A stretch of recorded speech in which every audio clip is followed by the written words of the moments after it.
Want to watch the biggest live games, including the upcoming FIFA World Cup, right on your TV? In this quick and easy guide, I will show you exactly how to install the official Fox Sports app on your Amazon Firestick. But more importantly, I am going to walk you through the newly updated activation process so you do not get stuck at the login screen.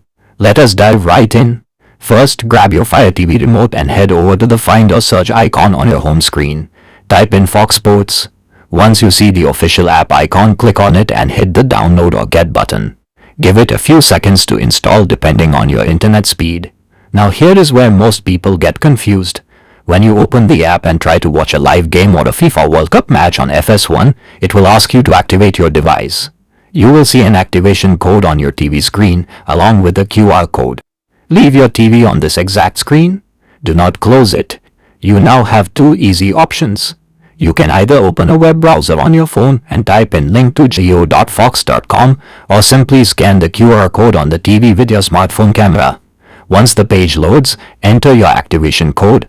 Once accepted, you will instantly see the full list of cable and streaming providers like Sling TV, Fubo TV, Xfinity and Hulu. Just select your active provider, log in with your credentials, and boom, your TV screen will automatically refresh and your live stream will begin. No cable provider like Sling or Fubo? No problem. Fox offers a direct subscription with a solid 3-day free trial right now. Catch this weekend's matches for free, then decide if you want to keep it. I have left the links in the description below. If this video helped you, please hit that like button and subscribe for more Firestick tips.